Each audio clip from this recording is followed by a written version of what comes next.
The cold-blooded murder a fortnight ago of a 70-year-old Queensland grandmother in a car park at an Ipswich shopping centre, allegedly by a 16-year-old offender for no apparent reason, has sent shockwaves across the nation.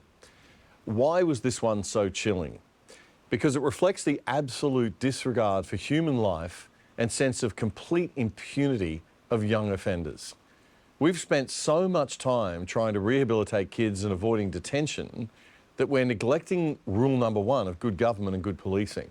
Keep the people safe from serious violent crime and butt out of almost everything else.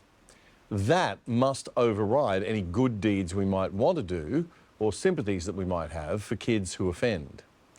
As the Queensland opposition leader David Crisafulli said last week, we have created a generation of untouchables, kids who wrongly believe that they can do whatever they like and will never be punished. Why? Well, partly because of a stupid law brought in by Labor that judges must use incarceration, detention and jail, only as a last resort when dealing with youth crime. You don't have to be a rocket scientist to know that if you show greater leniency to juveniles, you will encourage more juvenile crime and gangs controlled by older criminals using kids to do their dirty work for them. But our idiot politicians managed to miss that obvious side effect. The stats on youth crime in Queensland and around Australia are out of control. And the main offence is violence, followed by theft in number 2 place. Great. You fail to keep your people safe from wanton violence, dear leaders, and you can do anything else in government you want. You're never going to get re-elected. But far from thinking this is terribly important, Queensland's Premier, Stephen Giggles Miles, has been caught out chuckling about the problem as if it's just some kind of political game.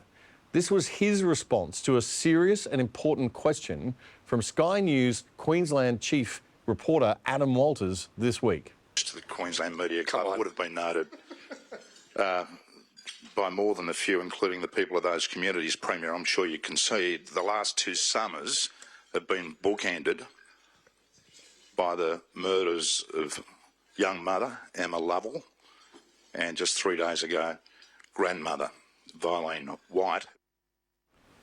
Wipe that infantile grin off your face, you absolute child. Disgusting stuff.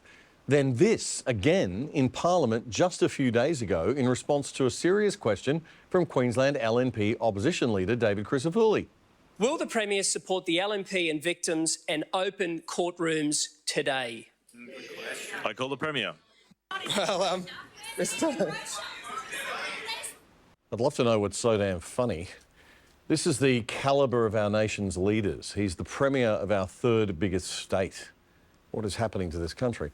Anyway, the grieving daughter of Violene White, the grandmother who was fatally stabbed in Ipswich 2 weeks ago, says promises from leaders are too little too late. Sydney McAuliffe says politicians simply have to stop being soft on this stuff.